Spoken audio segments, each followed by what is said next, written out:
शनि देवा को प्रणाम, शनि राजा को प्रणाम। पहले मैं बहुत संक्षिप्त में आपको बताने जा रही हूँ 9 ग्रह और 12 राशियों का। हम जितने भी व्यक्ति हैं सबकी कोई ना कोई राशि इसलिए है कि हर व्यक्ति का कोई ना कोई नाम है। जब हमारा नाम है तो उस नाम का अक्षर है, और अक्षर है तो उसकी कोई ना कोई राशि जरूर बनेगी। हर अक्षर का संबंध किसी न किसी राशि से है। राशि 12 ही होती हैं, हमारे महीने भी 12 ही होते हैं। राशि जो 12 होती है उनमें पूरी 12 राशियों के नाम मेष राशि, वृषभ राशि, मिथुन राशि, कर्क राशि, सिंह राशि, कन्या राशि, तुला राशि, वृश्चिक राशि, धनु राशि, मकर राशि, कुंभ राशि और 12वीं मीन राशि। इन 12 राशियों के बाहर किसी का नाम नहीं होता। हर व्यक्ति का नाम इन 12 राशियों से रिलेटेड कहीं ना कहीं है, और हर व्यक्ति इन 12 राशियों के अंदर अपने नेचर को, व्यवहार को लेकर बैठा है। जिस राशि की छाप जिस व्यक्ति पर ज़्यादा पड़ती है उस व्यक्ति का उठना बैठना, खाना पीना, जीवनचर्या, काम करना, कमाना लगभग उससे रिलेटेड सा हो जाता है। इन 12 राशियों के स्वामित्व को 9 ग्रहों में बांटा गया। 12 राशियां हैं और 12 ग्रह नहीं थे कि जो हम एक राशि का स्वामी एक ग्रह बना देते। 12 राशियां हैं, 6 ग्रह नहीं थे जो हम 2 राशियों का स्वामी एक ग्रह बना देते। 12 राशियां थी, ग्रह 9 थे, विभाजन करना था। उसमें भी विडंबना ये थी कि राहु देवता और केतु देवता पूरे ग्रह नहीं थे, ये आधे ग्रह थे। आधा राहु का निर्माण और आधा केतु का निर्माण, इसलिए इनको राशि से जोड़ा नहीं गया। इसलिए सिर्फ हम मुख्य 7 ग्रह ही पकड़कर और मानकर चलते हैं। हमारे दिन 7 होते हैं, उन सारे 7 दिनों का नाम हमारे ग्रहों के नाम पर चलता है। दिन 9 नहीं है, ग्रह भी 9 नहीं है, 7 ही है। पर जो 2 ग्रह हैं राहु और केतु, वो अपूर्ण ग्रह हैं। राहु का संबंध केवल सिर से और केतु का संबंध गर्दन से लेकर पैर तक। इसलिए उनको अलग से दिन नहीं और उनको अलग से राशि नहीं। फिर सोमवार यानी चंद्रवार, यानी चंद्रमा का दिन, यानी चंद्रवार। चंद्रमा के आगे वार लगाया तो चंद्रवार बन गया, दिन बन गया चंद्रमा के नाम से। पहले ग्रह बने फिर दिन बने, दिनों का नामकरण ग्रह से। इसलिए आपको कनेक्ट कर रही हूं कि आप कभी नहीं भूलेंगे। जब हमने रवि के आगे वार लगाया तो रविवार बना, सूर्य देवता को ही तो रवि कहते हैं। चंद्र के आगे वार लगाया तो चंद्रवार बना, मंगल के आगे वार लगाया तो मंगलवार बन गया, बुध के आगे वार लगाया तो बुधवार बन गया, गुरु के आगे वार लगाया तो गुरुवार बन गया, और शुक्र के आगे वार लगाया तो शुक्रवार बन गया, शनि के आगे वार लगाया तो शनिवार बन गया। राहुवार नहीं है और केतुवार भी नहीं है।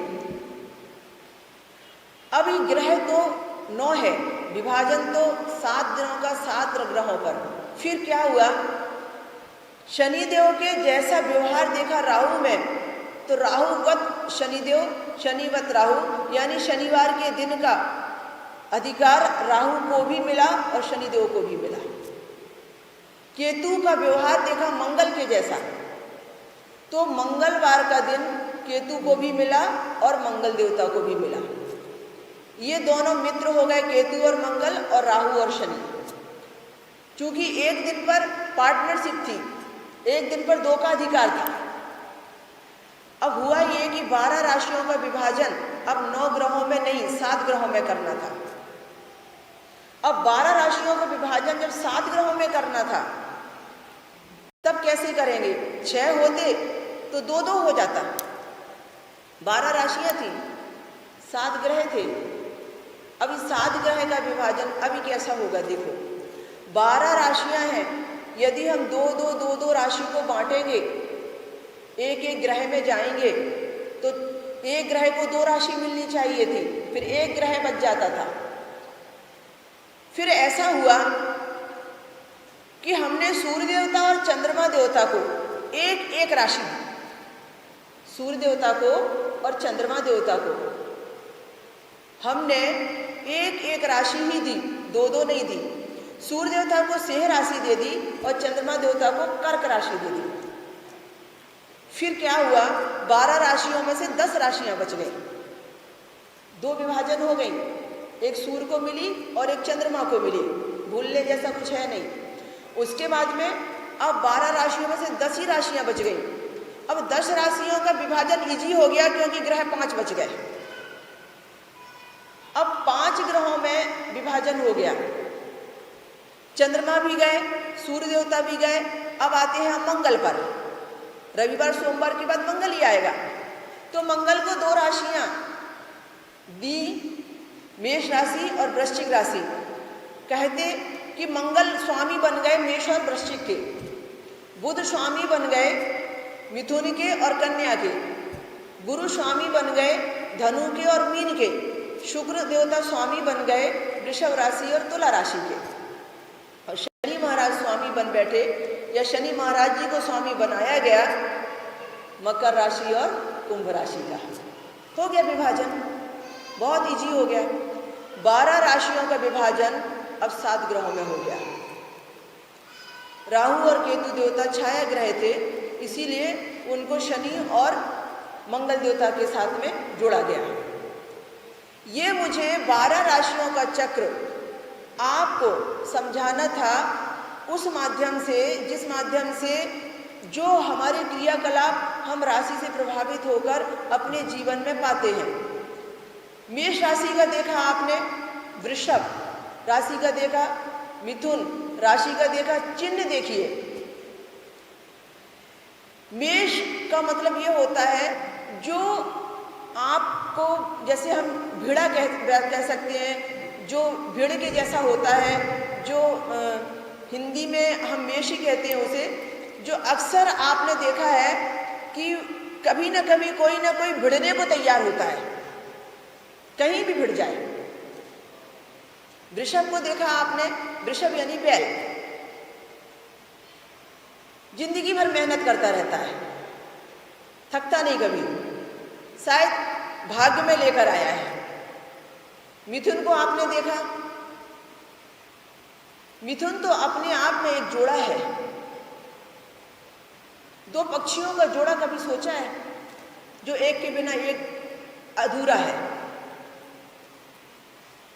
इसी तरीके से कन्या को आप देखिए, आप जब पूरी राशियों का आप जब चक्र देखेंगे तो आपको राशि के चक्र से बहुत इजी आपको समझ में आएगा कि ऐसा दृश्य, ऐसा सीन जो उसकी तस्वीर में है वो उस राशि वाले के अंतर मन में कहीं ना कहीं तो स्पर्श करता है।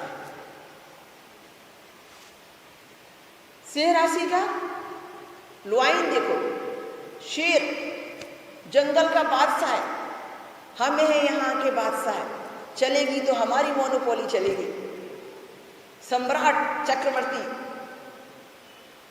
तो वो प्रशासक का जो भाव है वो आना ही आना है। इसी तरीके से आप कन्या में आइए, अभी कन्या तो कन्या ही है, आप तो पैर भी पूछते हैं उसके, कन्यादान भी करते हैं, तो कन्या ही है, उसकी सौम्यता कहाँ जाने वाली है? सौम्यता क्रूरता में नहीं बदलने वाली। तुला में आइए, तराजू, तुला यानी तराजू, एक तराजू पर पत्नी का, एक तराजू पर माँ का, दोनों का शिकवा शिकायत रख लो, पर तराजू बैलेंस नहीं बिगड़ना चाहिए, न्याय नहीं बिगड़ना चाहिए। तराजू का बैलेंस हम चलेंगे तो संतुलन लेकर चलेंगे, असंतुलित नहीं होने देंगे। कहना चाहिए कि न्यायप्रियता, बैलेंस बनाकर चलना जीवन में। इसी तरीके से आप वृश्चिक पर भी आइए, वो भी बिच्छू और केकड़े जैसा दिखता है। कर्क और वृश्चिक में थोड़ा सा फर्क है, दिखते दोनों बिच्छू जैसे हैं पर दोनों बिच्छू है नहीं, एक केकड़ा है और एक बिच्छू है।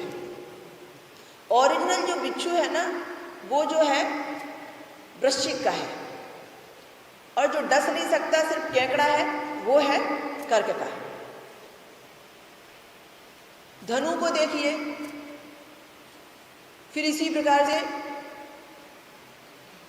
धनु का जो धनुष बाण है, अपने आप में बिल्कुल लक्ष्य को छूने की वो उत्कंठा, वो कामना कि व्यक्ति जो सोच ले सो सोच ले। देखिए मकर का, शनि प्रभावित पूरा जीवन। कुंभ का भरे हुए घड़े की तरह, आधा घड़ा तो छलक सकता है, भरा हुआ घड़ा कभी छलकता नहीं, एकदम धीर गंभीर। मीन तो सिर्फ मछली है, मछली का ही नाम दूसरा मीन है। पानी में मीन प्यासी रे। मीन आपने देखा कभी मछली को सोते हुए, विश्राम करते हुए? रात में भी आप उस जगह झांकिए जहां मछलियां हैं, रात में भी चलती रहेंगी वो। निरंतर निरंतर सक्रियता, जिसे विश्राम है ही नहीं। ये तो मैंने 0 पॉइंट बताया आपको। यदि आपका विशाखा में जन्म मिला है, विशाखा नक्षत्र में आपका जन्म हुआ है, पुनर्वसु नक्षत्र में यदि आपका जन्म हुआ है, यदि इसके अलावा आपका जन्म पूर्व भाद्रपद नक्षत्र में हुआ है, जो पंचक का एक महत्वपूर्ण नक्षत्र है। पूर्व भाद्रपद नक्षत्र पंचक नक्षत्रों के अंतर्गत आता है। तो आपने देखा इन तीनों नक्षत्रों में जन्म लेने वाले को जन्मते ही गुरु की दशा लगती है, और गुरु की दशा लगने वाले का उपाय सुनिए। इस नक्षत्र में जन्म लेने वाले का उपाय सुनिए। यदि किसी व्यक्ति का जन्म नक्षत्र यह है, क्योंकि नक्षत्र बड़ा महत्वपूर्ण रोल अदा करता है। आपकी कैसी भी शारीरिक बीमारी है, नक्षत्र का पता चले बिना आप पूरी तरह से स्वस्थ नहीं हो सकते। आपका कितना बड़ा भी कोई भी प्रॉब्लम है, उस समस्या के समाधान के लिए उस नक्षत्र का आना बहुत ज़रूरी है।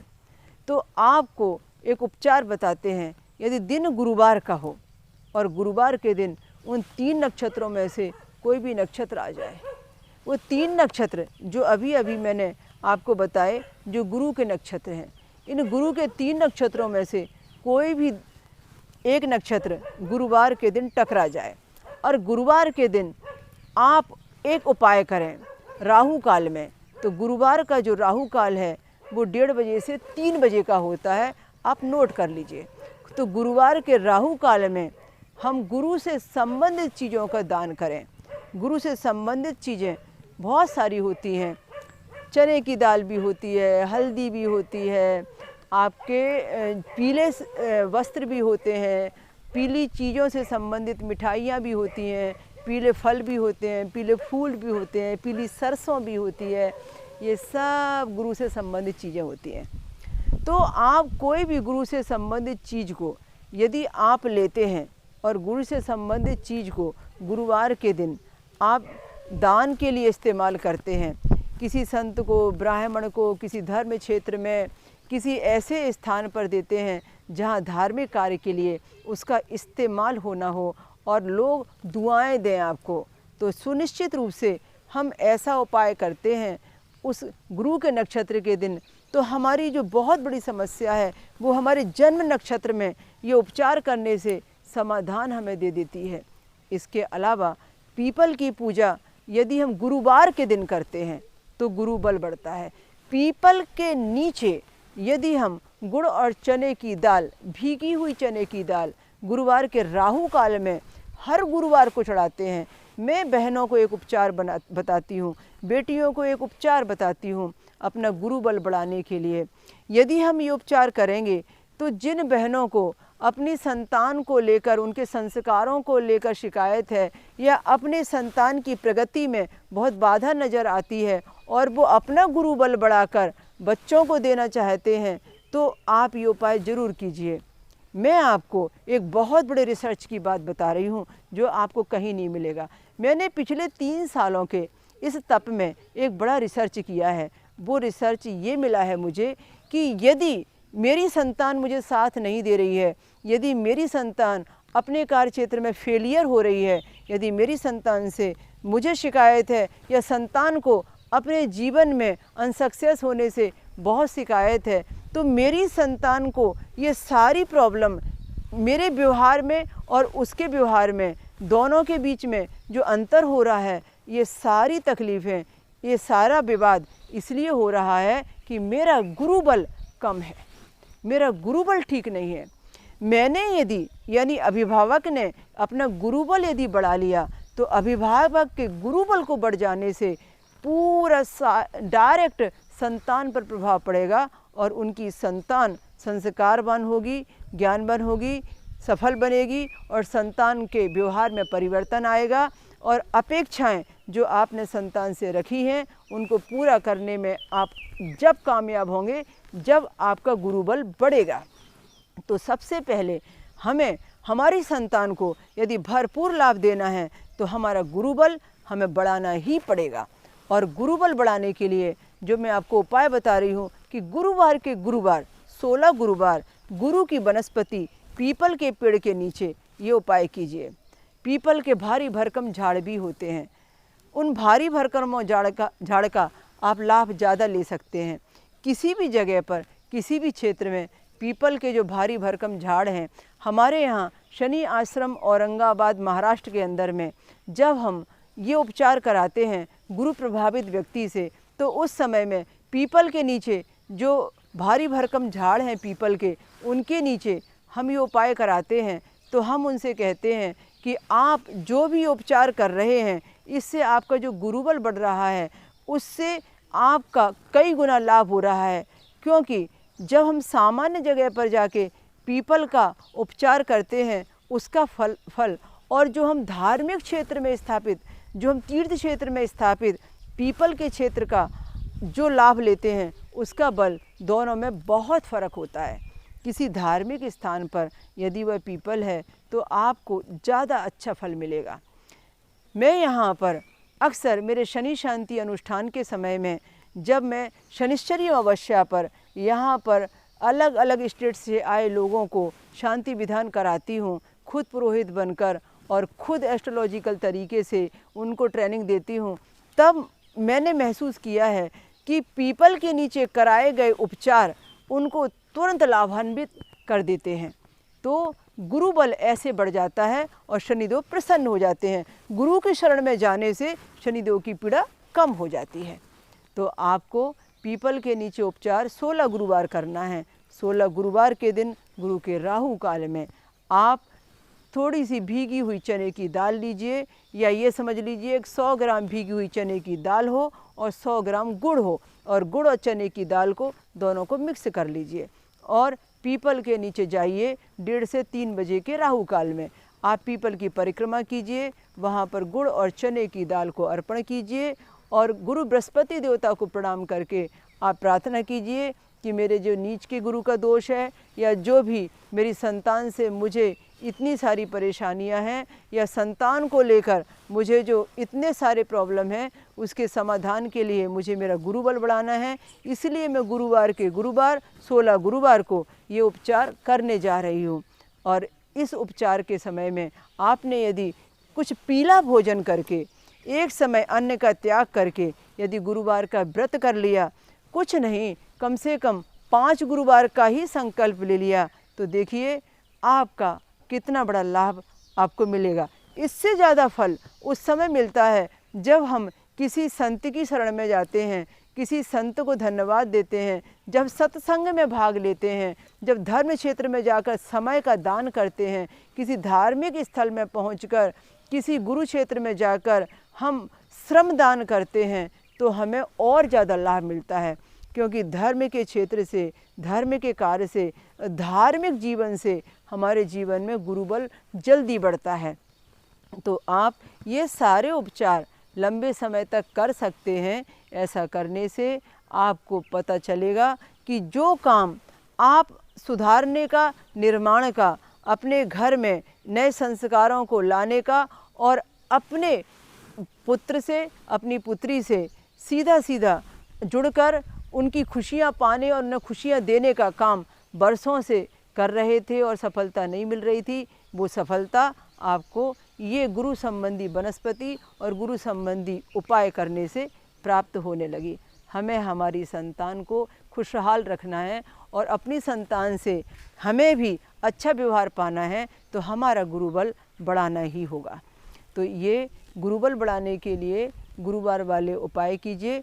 हम हमारे जीवन में यदि नीच के गुरु वाले हैं, तो नीच के गुरु को अच्छा रिजल्ट बनाने के लिए, नेगेटिव को पॉजिटिव बनाने के लिए किसी पीपल के झाड़ को, किसी धार्मिक क्षेत्र में गुरु के नक्षत्र वाले दिन और गुरुवार वाले दिन, गुरुवार के दिन जब गुरु का कोई नक्षत्र पड़े तो वहाँ जाके उसे रोपना चाहिए, उसकी सेवा करना चाहिए और उसका लाभ प्राप्त आपको होना चाहिए। मैंने आपसे कहा था कि जो समस्याएं आपने मुझे भेजी हैं, जो प्रश्न आपने मुझसे किए हैं, उन प्रश्नों के समाधान, उस समस्याओं के समाधान मैं आपको इस कार्यक्रम में बताने वाली हूँ। तो पिछले दिनों हमने नक्षत्रों की चर्चा की थी, 27 नक्षत्रों के बारे में हमने बताया था। हमने चर्चा की थी पूरे ग्रहों से संबंधित पूरा विस्तृत जानकारी और विस्तृत ट्रीटमेंट की। तो उसी से संबंधित अलग अलग लोगों ने मिलते जुलते प्रश्न भेजे हैं और समस्या भेजी है। मैंने समग्र लोगों की भावनाओं को ध्यान में रखते हुए महत्वपूर्ण 2 विषय ऐसे ले लिए कि जिसमें आपके बहुत सारे लोगों के प्रश्नों के जवाब छुपे हुए हैं। मैंने बात की थी पिछले दिनों नक्षत्रों की, तो एक व्यक्ति ने एक बात पूछी है कि यदि हमारा जन्म मूल के नक्षत्र में हुआ है तो हमें क्या तकलीफ़ हो सकती है। और मूल के शांति विधान में लोग कहते हैं कि जन्म के समय करें, बाद में करें, ज़िंदगी भर करें, हमें क्या करना चाहिए। और यह भी कई लोगों ने जानना चाहा है ये मूल होता क्या है और मूल का संबंध ज़िंदगी की परेशानियों से कैसे बन जाता है, और इसके बारे में हमें ज़्यादा जानना है। वास्तव में ये जानने योग्य बात है। मैं आपके इस प्रश्न का स्वागत करती हूँ। पहले मैं आपको बताऊं कि केतु के 3 नक्षत्रों को मूल लगता है, मघा, मूल, अश्वनी। ये मूल नाम का नक्षत्र भी है और मूल नाम के नक्षत्र में जन्म लेने वाले को मूल की पीड़ा ज़्यादा होती है। वैसे केतु के 3 नक्षत्रों को मूल की पीड़ा होती है। मघा में जन्म लिया तो भी, मूल में जन्म लिया तो भी और अश्वनी में जन्म लिया तो भी, केतु के इन 3 नक्षत्रों में जन्मने वाले व्यक्ति को जन्मते ही केतु की दशा होने से मूल नक्षत्र मिलता है। अब मूल के प्रथम चरण में जन्म लेता है व्यक्ति, तो आपने देखा कि लोग कहते हैं कि उसने पिता पर अपना भार डाला है। पिता के लिए उसका चेहरा मूल नक्षत्र में 27 दिन तक के नहीं देखना चाहिए। 27 दिन क्या है, हर नक्षत्र 27 दिन के बाद पुनः उसी जगह पर आता है। नक्षत्र 27 ही होते हैं। आज जिस नक्षत्र पर चंद्रमा की यात्रा चल रही है, पूरे 27 दिन बाद पुनः वो उस नक्षत्र पर अपनी यात्रा करना प्रारंभ करते हैं। तो चंद्रमा की यात्रा नक्षत्र पर होने से ही वो हमारी राशि बनाते हैं। तो मूल नक्षत्र जो जिस जगह जन्म हुआ है उस जगह पुनः 27 दिन में वही नक्षत्र आएगा और उसी जगह चंद्रमा पहुँचेंगे, तो फिर मूल नक्षत्र की शांति होती है। अब बात यह है कि मूल नक्षत्र ये अभी 3 नक्षत्रों को मूल लगता है। इसके अलावा और 3 मूल के सहायक नक्षत्र होते हैं जिनकी शांति भी मूल के जैसी ही होती है। ये होते हैं बुध के 3 नक्षत्र, जो आपने पिछले एपिसोड में देखे कि किस तरीके से ज्येष्ठा, अश्लेषा और रेवती नक्षत्र को, जो 3 बुध के हैं, उनको भी मूल लगता है। अब मूल के नक्षत्र में जन्म लेने वाले व्यक्ति बहुत प्रतिभाशाली या बहुत धार्मिक या बहुत अच्छा जीवन जीने वाले एक अच्छे इंसान होते हैं। खूबियाँ तो बहुत सारी होती हैं, पर शरीर की शारीरिक पीड़ा को लेकर मूल का नक्षत्र कमज़ोर कहा गया है। तो आपको मैं बताती हूँ इसके प्रभाव के कारण जो ये परेशानी होती है। तो इतने एपिसोड में मैंने आपको अलग अलग वनस्पतियों के ट्रीटमेंट के बारे में भी ज्ञान दिया। उसके अलावा मैं आपको यह भी कहती हूँ कि जो भी व्यक्ति इस नक्षत्र से प्रभावित होते हैं वे ये कैलेंडर में देखें, वे ये पंचांग में देखें कि वह नक्षत्र जो मूल वाला है उनको कब आया था, उस नक्षत्र का दिन तय करें और उस नक्षत्र वाले दिन वे अपने उससे संबंधित दान करें और उससे संबंधित दान को जल में विसर्जन करें। यदि किसी का जन्म मूल में हुआ है और शांति नहीं हुई है तो केतु से संबंधित मूल का नक्षत्र जो केतु का है उससे संबंधित दान जौ होती है। अब आपने 7 kg, 7 ही kg क्यों? क्योंकि केतु का संबंध जो है 7 के अंक से है, तो 7 किलो आपने जौ ली और मूल का नक्षत्र का दिन आया तो आपने अपने शरीर से 7 बार उतारा किया और उतारा करने के बाद में केतु शांति के लिए, मूल शांति के लिए, जन्म के दोष निवारण के लिए भरपूर प्रार्थना की और उसे जल में बहा दिया, जहाँ पर जल के जीव जंतु अपना उसे भोजन बनाएं और आपकी दुआएं आपको अच्छा करें, ब्लेसिंग अच्छा करें और बहुत सारे जीव जंतु प्राणी मात्र का जो भोजन आपने जल में डाला उनकी ब्लेसिंग से आपके केतु की शांति हो जाए। तो इस तरीके से ये छोटा सा उपचार वे करें जिन्होंने ये प्रश्न भेजा है और जो मूल के नक्षत्रों में जन्म ले चुके हैं, जिनका शांति विधान हो नहीं पाया या शांति विधान ठीक से न होने के कारण उनको आज शारीरिक परेशानी का सामना करना पड़ रहा है। तो ऐसा कर सकते हैं। केतु के मूल के नक्षत्र के अलावा यदि बुध के मूल के नक्षत्र में आपने जन्म लिया है, बुध प्रधान नक्षत्रों में जन्म लिया है मूलकृत, तो फिर आप यही उपचार बुधवार के दिन जब ये नक्षत्र आएँ तो आप ऐसा ही उपचार करें कि मूंग लें और अपने ऊपर से उतारा करें और उसे जल में विसर्जित करें। बुध का चूँकि 5 का अंक होता है, वो 5 के स्वामी है, तो 5 का हिसाब रखें, 5 kg का, और या आप इसे कहीं भी दान कर सकते हैं। तो मैंने आपको ये बड़े उपचार बताए। तो दर्शकों, अभी हम अपने इन प्रश्नों को यहीं विराम देते हैं। हमने आपके 2 प्रश्न इसमें शामिल किए। एक तो ये है कि जो बुध के मूल के नक्षत्र हैं उससे संबंधित और जो आपके केतु के मूल के नक्षत्र हैं उससे संबंधित। तो आपके ये समाधान आपको कैसे लगे, और हम अब अगले एपिसोड में आगे की चर्चा करेंगे। और आप और अधिक जानकारी के लिए और अधिक समस्याओं के समाधान के लिए आप उपाय कर सकते हैं। अपने समस्या के समाधान आपको मिलेंगे हमारे YouTube चैनल पर, हमारी वेबसाइट पर। तो आप YouTube चैनल और वेबसाइट को ज़रूर देख सकते हैं। और अब अगले शनिवार तक के लिए आप आपकी दीदी शनि शादी का विभा श्री को अनुमति दीजिए। जय शनिदेव।